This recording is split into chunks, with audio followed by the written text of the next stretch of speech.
여러분 반갑습니다. 우리 가족들하고 한번 인사하시죠. 주변에 계신 분들.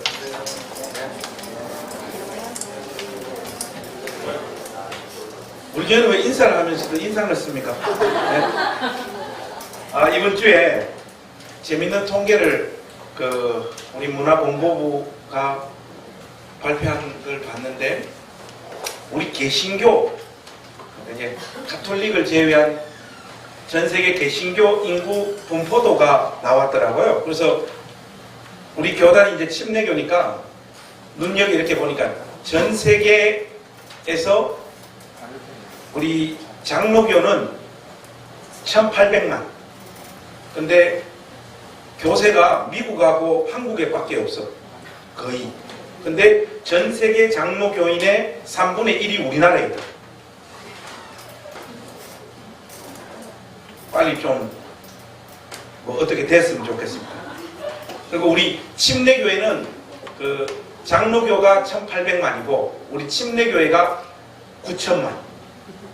근데 개신교 진영에서 우리 침례교보다 큰 교단이 하나 더 있더라고. 그 어딘가 하면 처치 오브 잉글랜드, 영국 성공회. 근데 영국 성공회는 영국 놈이면 다 영국 성공회. 교회 안 가도 거의. 그러니까 실질적으로 이렇게 보니까 영국 성공회가 9100만. 그러니까 실질적으로 교회를 출석하고 있는 교단 중에 전 세계에서 가장 큰 교단이 베프티스트. 근데 이상하게 한국에서만 안 된다는 거.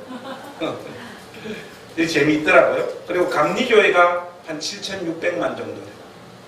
우리 뒤를 잇고 있고. 그 정도로 이렇게 가더라고요. 그러니까 한국에서는 장로교회가 이렇게 굉장히 예외적으로 교세를 거의 다 장악하고 있는 이런 어떤 분위기들이 아마 우리 한국 사회의 어떤 문화들하고도 밀접한 관련이 있지 않는가 그렇게 생각되어져요. 사실 저는 침례교 소속 목사지만은 침례교가 부흥하고 장로교가 부흥하고 이런 거 별로 관심이 없습니다. 오직 우리 교회만 부흥하면 됩니다. 이번 주에 여러분 재밌는 글을 하나 봤어요. 교수님께서 영국 아마 유학을 가셔가지고 지내시는 동안 옆집에 술꾼 할아버지가 한 분 계셨대요. 근데 이 할아버지가 술만 드시면 늘 하시는 이야기가 내가 세계 역사를 바꾼 인물이야. 그렇게 이야기하는 거예요.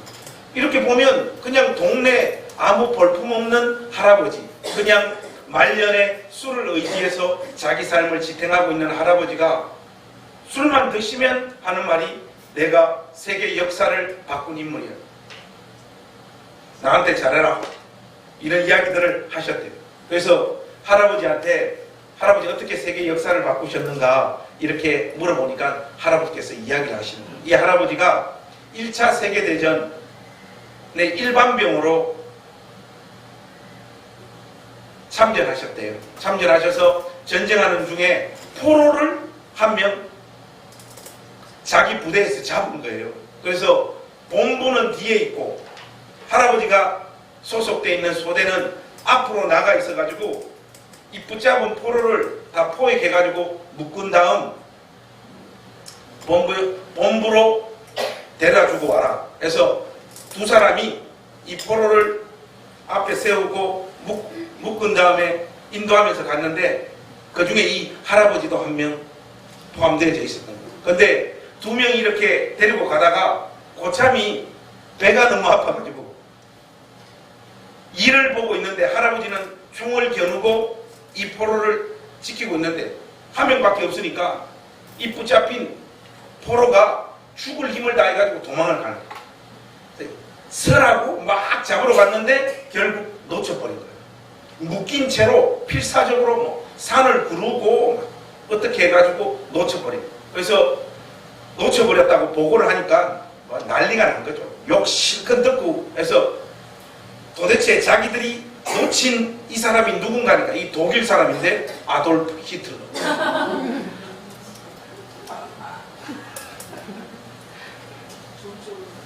그때 족치든지 죽였든지 했으면 2차 세계대전이 안 일어났을 텐데 내가 히틀러를 놓쳐가지고 세계 역사를 바꾼 사람이다.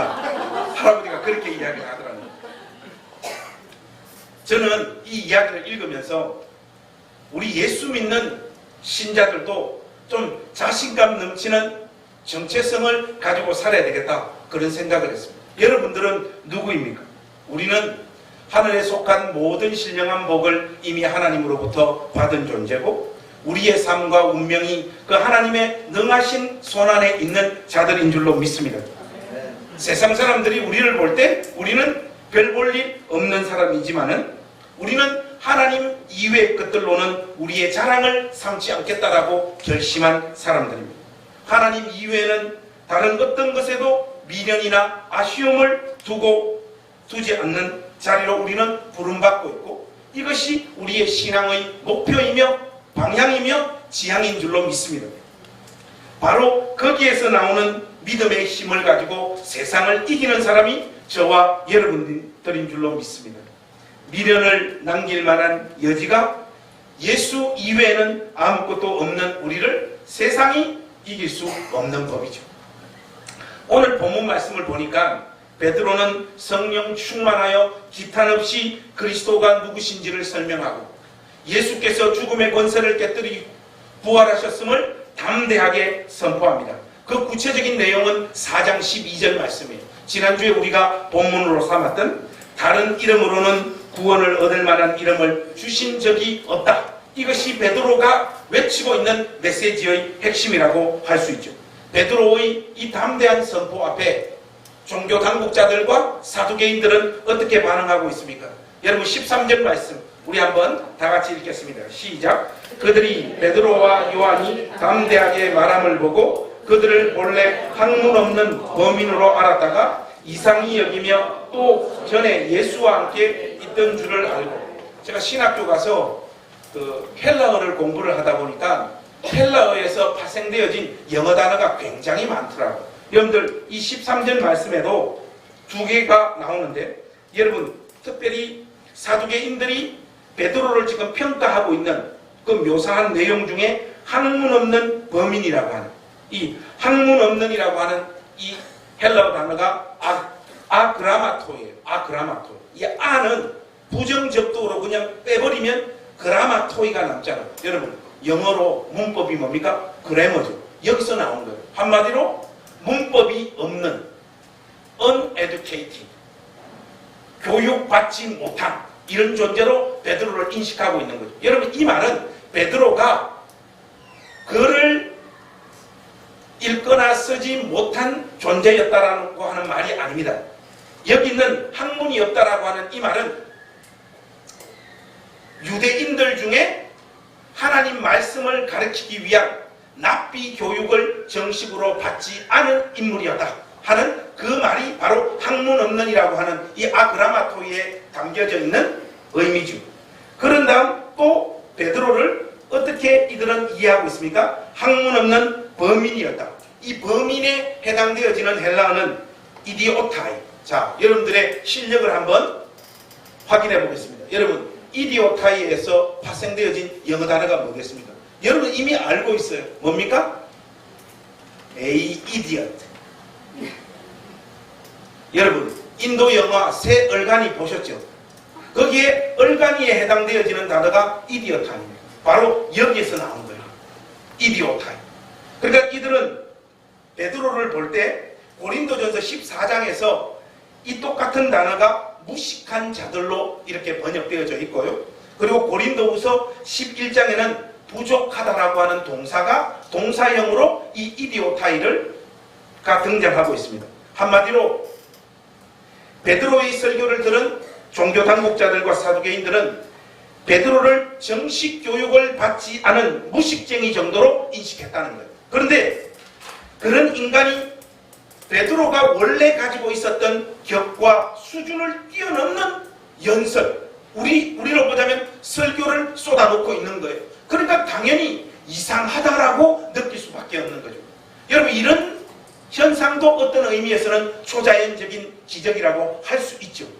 로이드 존스 목사님이 목회하시면서 본인이 겪었던 초자연적인 어떤 기적과 같은 현상들을 교회에서 목격한 것을 한 부분 이야기할 때 그런 게 있더라고요. 여러분들 우리도 우리 집사님들에게 기도 순서를 좀 맡아주십시오 하면 저는 빼주세요. 기독 순서 넣으면 저는 교회 안 나오겠습니다 하는 그런 분들이 계시죠. 로이드 존스 목사님 교회도 그런 분이 계셨는 거예요. 기도를 시키면 기도에 능력이 없고 부끄럽고 자꾸 이렇게 움츠러드는 분이 있는데, 이분이 어느 날 기도를 하는데 대중 기도를 인도하는데 막 하늘을 울리더라고요. 이 기도의 내용을 가지고 막 청중들을 다 사로잡는, 깜짝 놀랐다는 거예요. 잠깐 걸어다가 그 능력이 또 사라지더랍니다. 목사님 말씀으로는. 어쨌든 이런 일들이 일어나는 거예요. 베드로의 원래 실력대로 하자면 그는 학문 없는 범인입니다. 이것을 당국자들은 제대로 파악하고 있었는데, 베드로가 지금 그런 수준을 훨씬 뛰어넘는 설교들을 쏟아놓고 있으니까 오늘 본문 말씀의 표현대로 하자면 이상히 여겼더라. 성경이 그렇게 이야기하고 있습니다. 당국자들의 입장에서 볼 때는 상당히 당혹스러운 장면들이 연출되어지고 있는 것이죠. 베드로의 선포가 단순히 이들이 볼 때 이상하다 정도로 머물지 않습니다. 여러분 14절 말씀 한번 보실까요? 우리 14절 말씀 한번 같이 읽으십시다. 시작. 사람이 그들과 함께 서 있는 것을 보고 비난할 말이 없는지라. 이 사람의 나이를 40이라고 성경은 이야기하고 있는 것을 보면, 이 사람이 자기 의지를 발동시켜서 자기가 정말로 안전뱅이였다가 기적이 임해서 일어난 사람임을 자기 스스로가 정언하겠다, 정인자가 되는 자리에 지금 와 있는 겁니다. 이런 상황에서 보니까 도무지 이 현상 자체를 당국자들도 부인할 수 없는 당혹스러운 현실이 찾아오고 있는 거예요. 16절 말씀을 봐도 그런 분위기가 확실히 느껴지죠. 16절 말씀도 우리 한번 같이 읽으십시오. 시작. 어떻게 할까? 그들로 말미암아 유명한 표적 나타난 것이 예루살렘에 사는 모든 사람들에게 알려졌으니 우리도 부인할 수 없는지라. 자기들 스스로도 이 기적이 일어난 사실들은 예루살렘에 있는 수많은 사람들에게 이미 이 사실이 인지되어졌고, 자기들도 객관적인 상황으로 판단해 봤을 때 이 사람이 분명히 안전뱅이였다가 지금 정상이 됐다라고 하는 사실을 부인할 수 없는 상황이에요. 그러니까 여러분, 당국자들의 입장에서 볼 때는 이게 얼마나 답답한 일이겠습니까?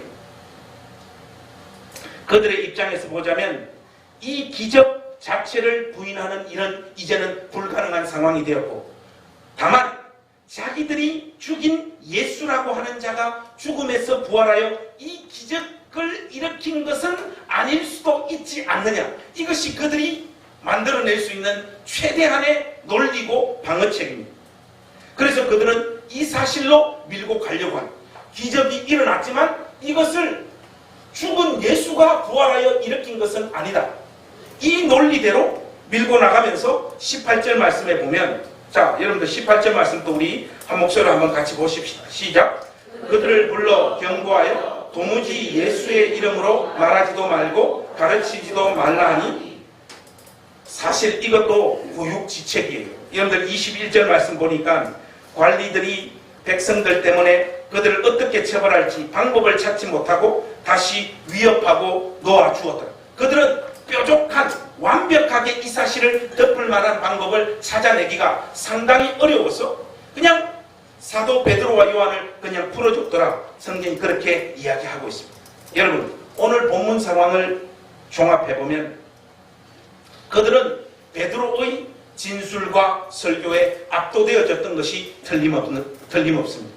부인할 수 없는 상황이었는데 그들은 악착같이 복음의 내용을 수용하지 않고 있는 것입니다. 말도 안 되는 짓을 끝까지 밀어붙이고 있는 것이죠. 어떤 의미에서 이것은 자신들의 양심을 속이는 일이다, 그렇게 이야기할 수도 있습니다. 그러나 조금 더 다른 각도에서 설명을 하자면 참 난감한 상황입니다.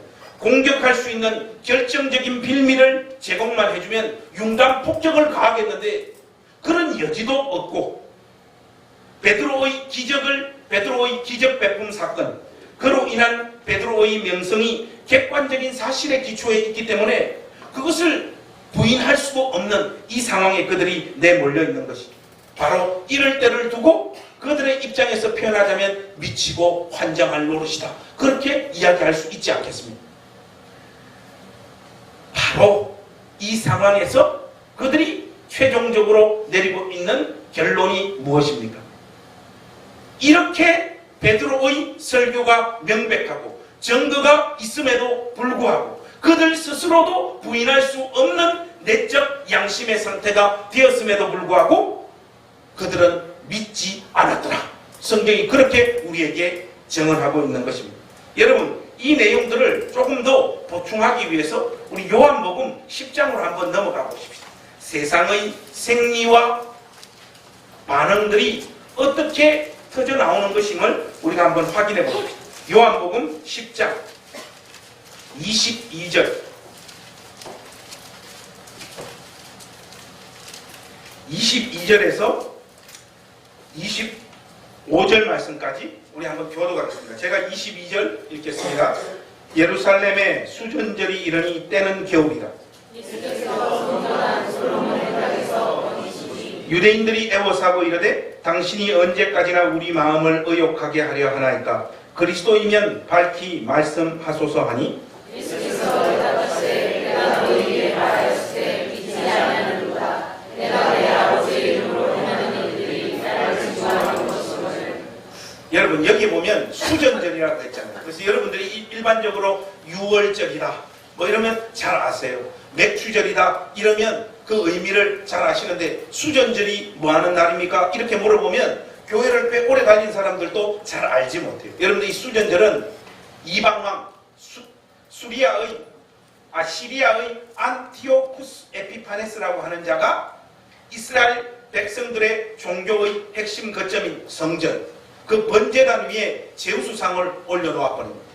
이 사실로 인해 가지고 유대가 발칵 뒤집힙니다. 그때 바로 유대인들을 대표해서 마카비라고 하는 자가 들고 일어나서 그들을 다 무찌르고 이 성전을 원상복구한 그날을 기념하는 날이 수전절날. 그런데 이 수전절날 유대인들이 재미있는 것은 23절에 보시면 예수께서 성전한 솔로몬 행각에서 거니시니, 지금 여러분 사도 베드로가 기적을 일으킨 것도 바로 여기지 않습니까? 바로 이 현장에 와서 예수님 앞에 그들이 던져놓고 있는 질문이 뭔가 하면 24절 한번 보세요. 제가 한번 읽겠습니다. 유대인들이 애워싸고 이르되 당신이 언제까지나 우리 마음을 의욕하게 하려 하나이까? 그리스도이면 밝히 말씀하소서.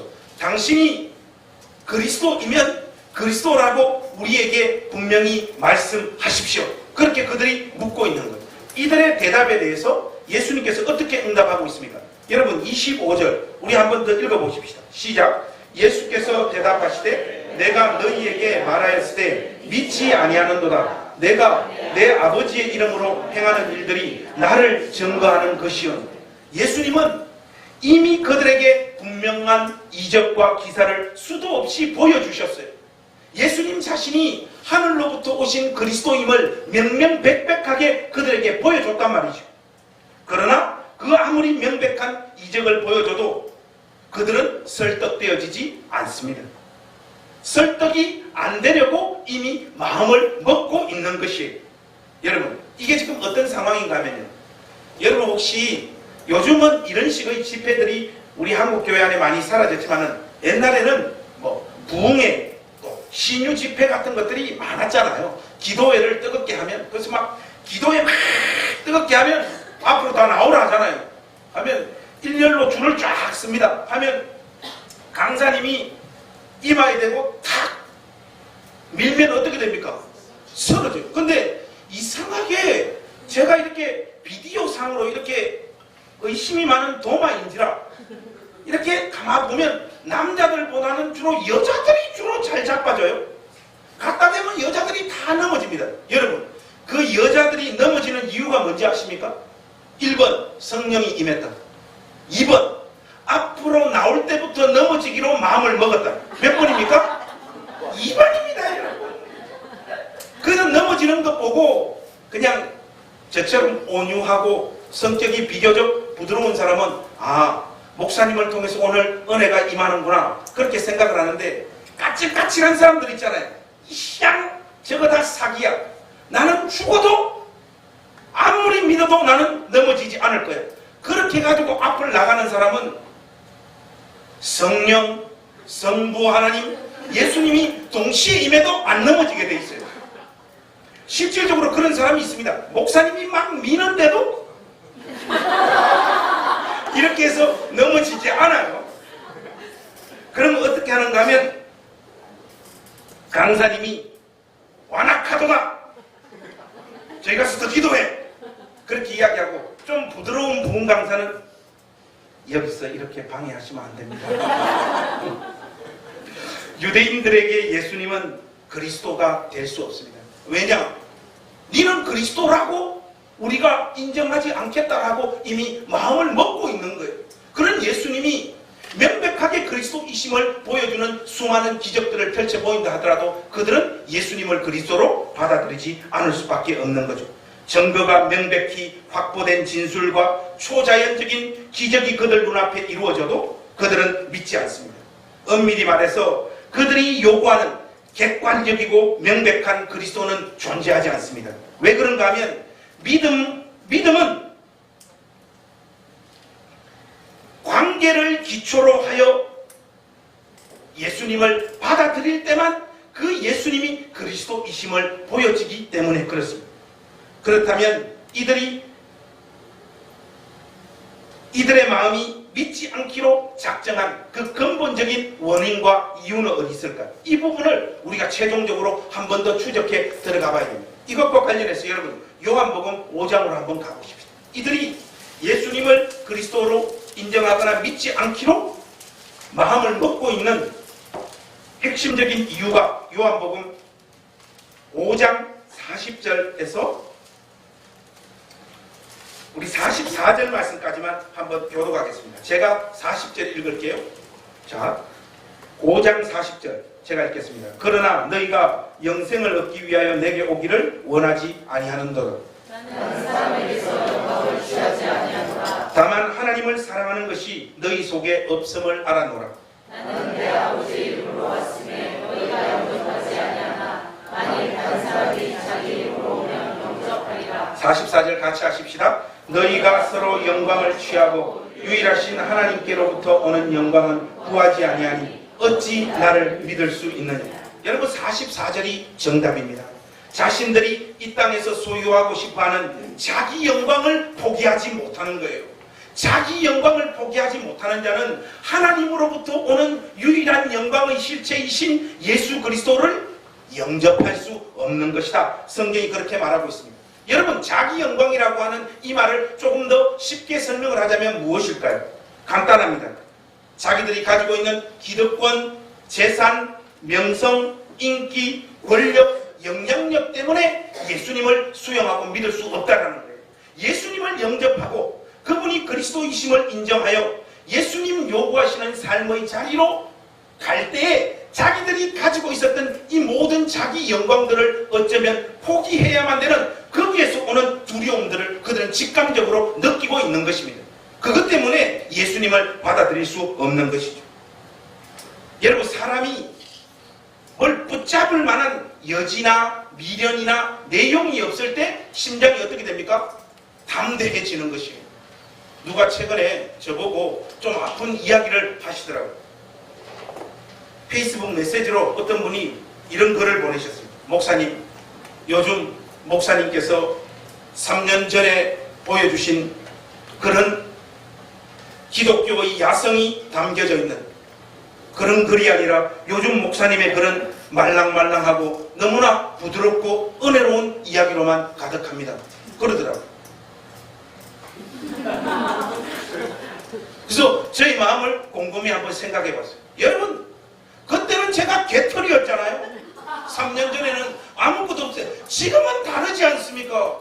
글을 한 번 쓰면 라이크가 수백 개씩 찍혀요. 지금은 거성이 되었단 말이죠. 지금은 그런 걸 쓰면요 안 좋아해요. 저도 저를 지키는 방식이 있습니다.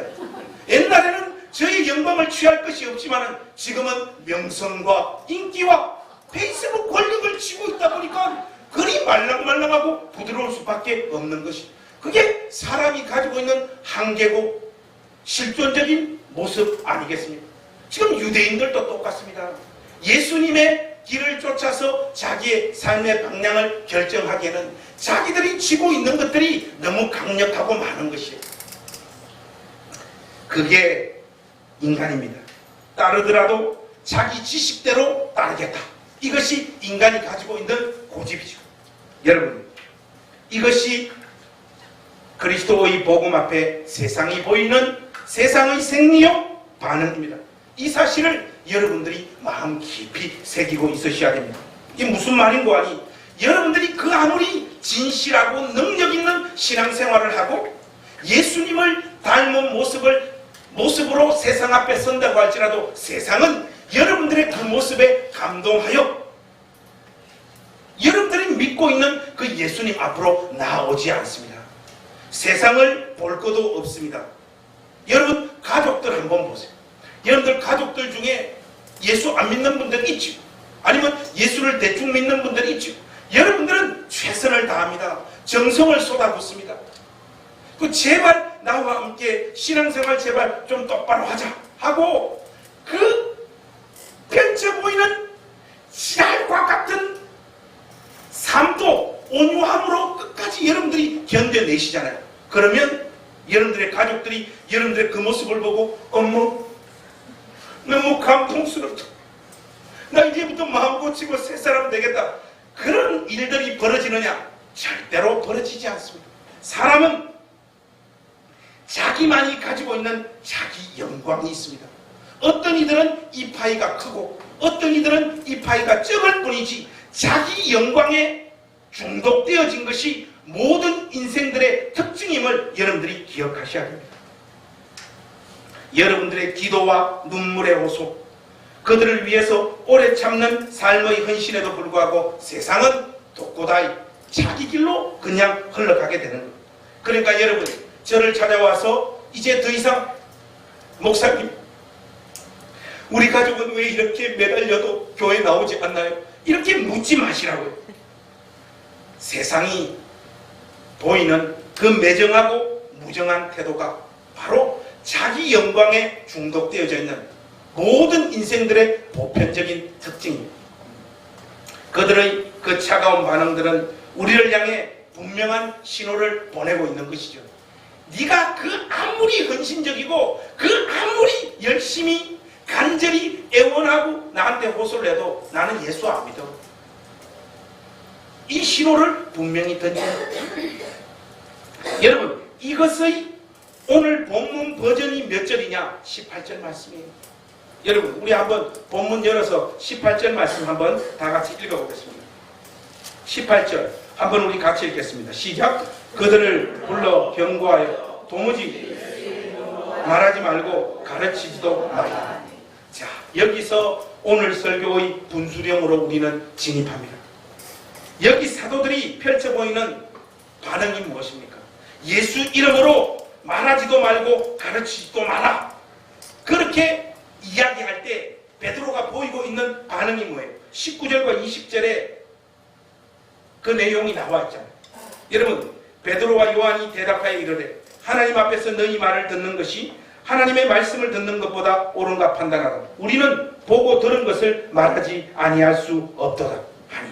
여러분 이것이 우리 입장에서 볼 때는 대단한 용기요 담대한 선포이지만 그들의 입장에서 볼 때는 참 무식한 소리 하고 있다라고 밖에 느낄 수 없는 진술이잖아요.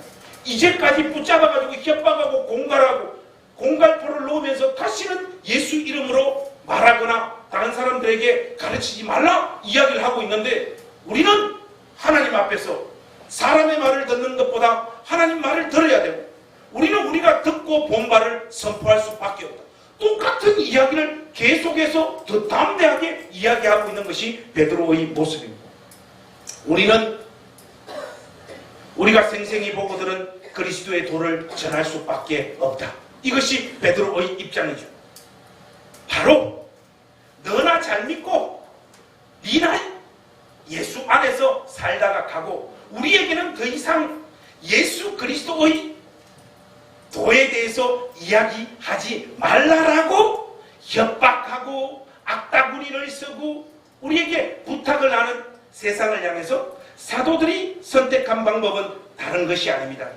그들에게 바로 이 세상에게 아무 소용이 없는 전도의 미련한 것으로 사도 베드로는 나아가고 있다 이 말이 그들을 설득하기 위해서 다른 방법을 제시하는 것이 아닙니다. 조금 전에 거절되었던 그 방식을 사도 베드로는 똑같이 재현하고 있다 이 말이. 그래서 여러분 고린도전서 1장 21절 제가 한번 읽겠습니다. 여기 보면 이렇게 나와 있죠. 하나님의 지혜에 있어서는 이 세상이 자기 지혜로 하나님을 알지 못하므로 하나님께서 전도의 미련한 것으로 믿는 자들을 구원하시기를 기뻐하셨도다. 전도의 미련한 것으로 사도들이 세상을 향해서 응대하는 자기들의 방법이 무엇이었느냐? 전도의 미련한 것이라니까요. 세상이 알지 못하는 하나님의 방법은 무엇입니까? 십자가의 길이지 않습니까? 유대인들은 표적을 구하고 헬라인들은 지혜를 찾지만 그들의 요구를 수용하고 그것을 들어주는 방식으로 하나님은 일하시지 않는다는 것입니다. 그들이 꺼려하는 전도의 미련한 것으로 그들에게 외치고 하나님은 그 과정을 통하여 자기의 일을 이루신다는 것입니다. 여러분 오늘날 교계를 보면 별의별 전도법들이 다 나오고 있어요. 여러분 고구마 전도법이라고 들어보셨습니까? 진돗개 전도법이라고 들어보셨어요? 축구 전도법이라고 들어보셨습니까? 이런 것들의 공통점이 뭔가 하면요 간단합니다. 예수 믿기 쉽게 만들어줄게 이것이죠.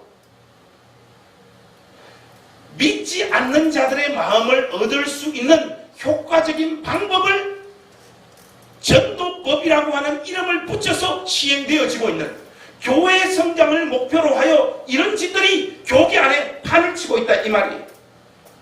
사람들에게 호감을 얻어서 교회로 인도하겠다라고 하는 발상들이죠. 여기에서 반드시 나타날 수밖에 없는 것이 무엇입니까? 십자가의 도가 왜곡되어진다는 것입니다. 십자가의 도가 있는 그대로 전해지지 않아요. 예수를 믿을 때 발생되어지는 결과와 현실을 전부 이 세상적인 어떤 것으로 그들에게 약속하며 나아가는 것이 효과적인 전도법의 핵심적인 실체이지 않냐 이 말이에요. 거짓말을 세상의 영광을 예수 그리스도의 복음 안에 담아서 선포하다 보니까 교회는 이제 더 이상 거짓말은 할 수는 없고 이제 자신들이 이 세상에서 실제적으로 잘되는 모습을 세상 앞에 보여주려고 하는 끊임없는 유혹에 시달릴 수밖에 없는 것이 그 방향이 결국 흘러가는 지점이 어디입니까? 권력과의 결탁이지 않습니까?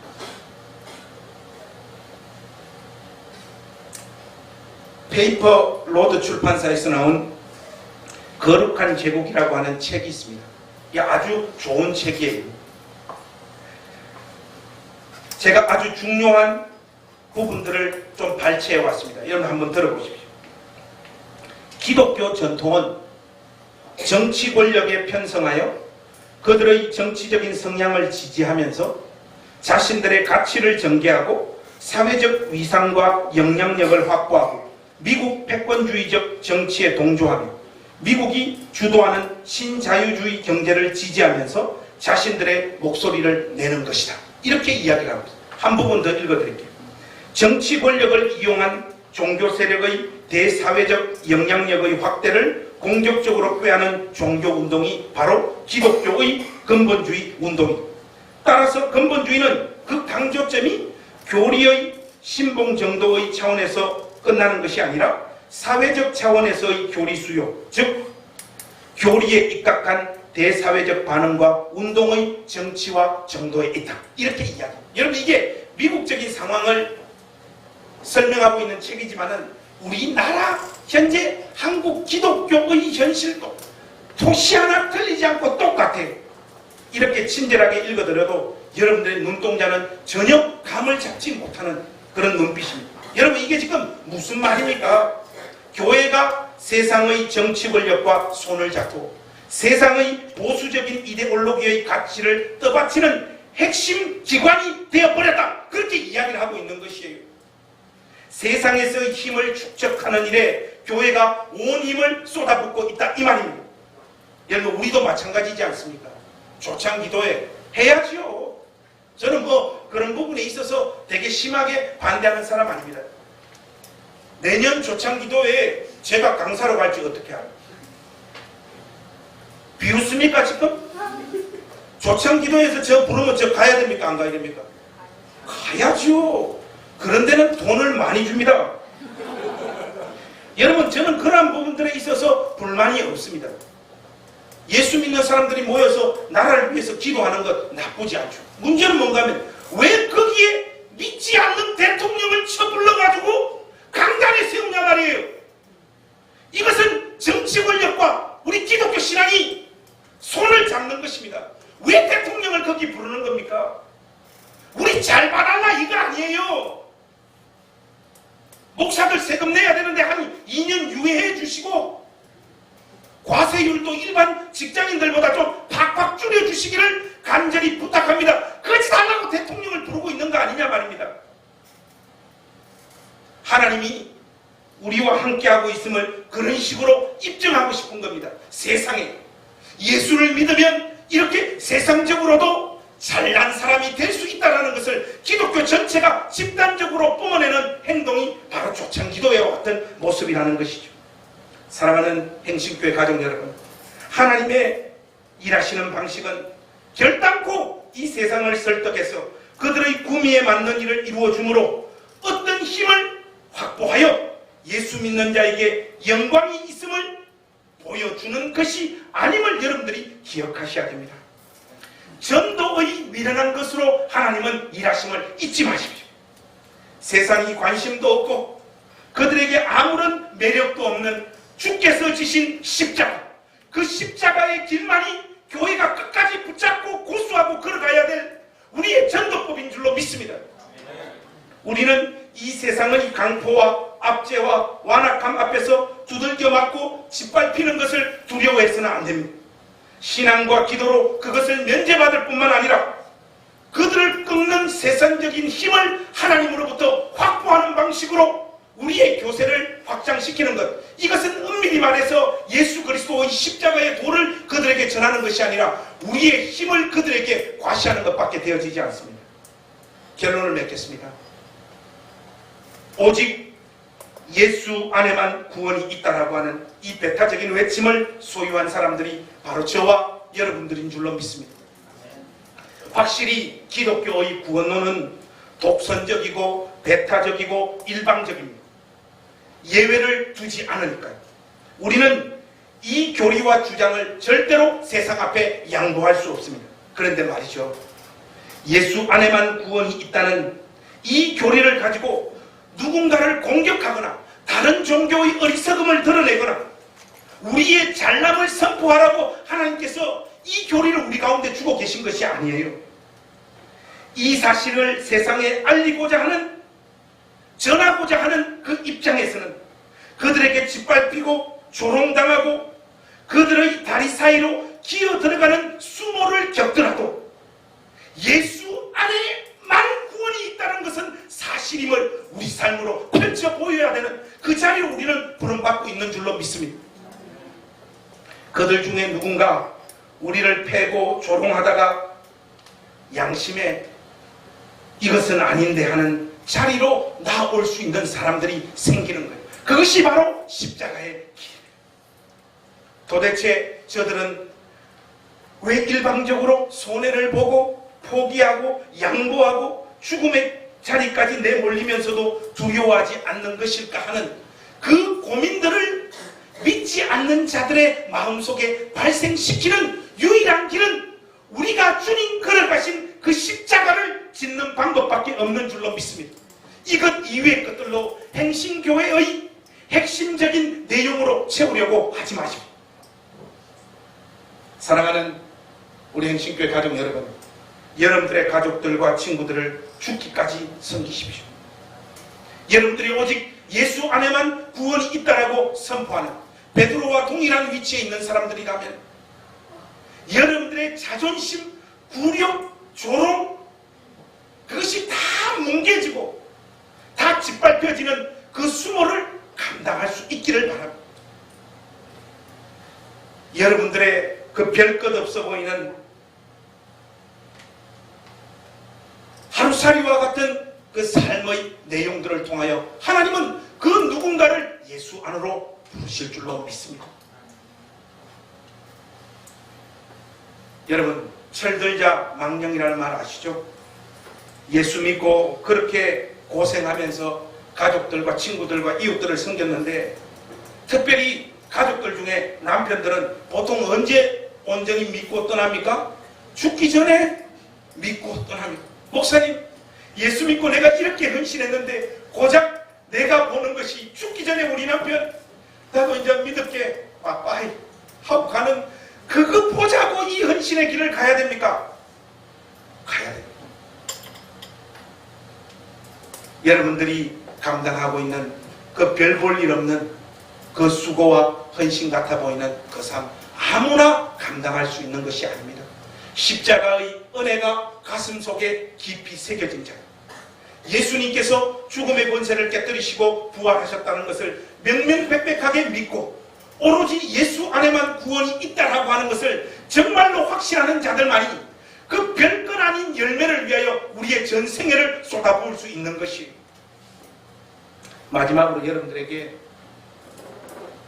재미나는 스토리 하나 소개하고 오늘 설교를 마칠까 합니다.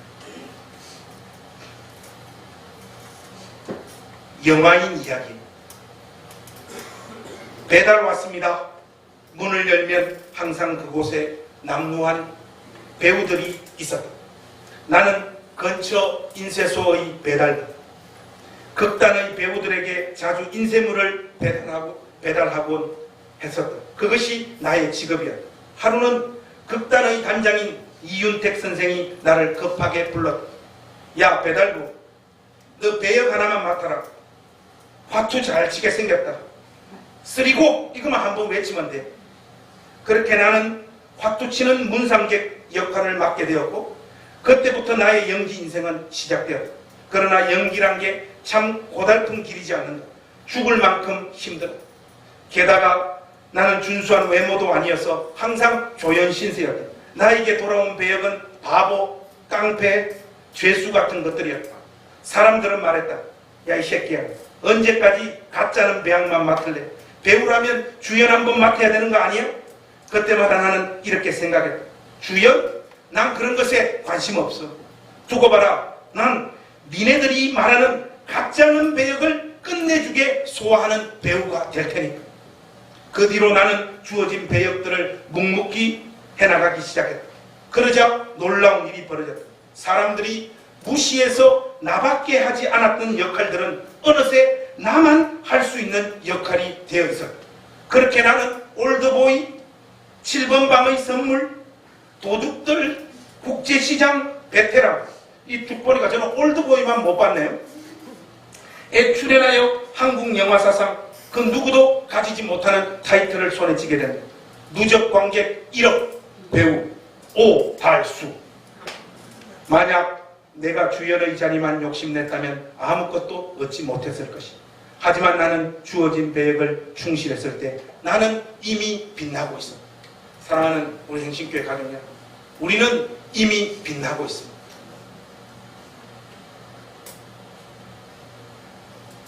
초창기도에 가서 주의 복음을 외국대에 선포하여 무사람들에게 주목받는 것보다 여기에 몇십 명 앉혀놓고 예수 그리스도의 십자가만을 고수하는 설교를 외치는 제가 저 하늘에서는 더 빛나고 있다고 이 연사 확신합니다. 사랑하는 행식교회 가족 여러분, 별거 아닌 깡패, 바보, 가짜는 역할. 여러분, 오늘 우리가 헤어지면 내일 월요일입니다. 가짜는 거 계속 해야 돼요. 이 시간 진짜. 근데 여러분, 그 가짜는 것을 우리 주님 사랑하는 마음으로 끝까지 감당하십시오. 여러분들이 아무도 알아주지 않는 조연도 아닌 행인 일의 역할을 주님을 사랑하는 그 마음 가지고 온 마음을 다하여 걸어가십시오. 생각 없이 걷지 마십시오. 발에 힘을 넣으시고 한 걸음 한 걸음 한 걸음 걸어가십시오.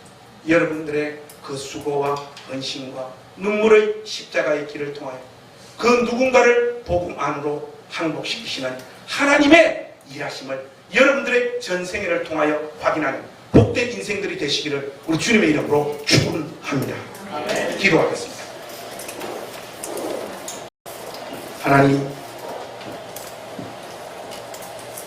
예수 안에만 구원이 있다라고 하는 이 사실이 우리의 삶을 독선적으로 만들지 않게 하시고, 이 사실이 우리의 가족과 우리의 친구와 우리의 이웃들에게 증거되어지기까지 그 어떤 수모와 수고와 헌신도 마다하지 않는 저희들 되게 하시고, 하나님, 우리 각자들이 맡은 역할들이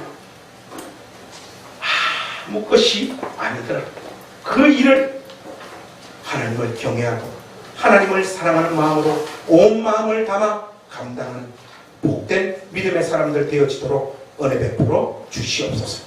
예수님의 이름으로 간절히 기도하옵나이다.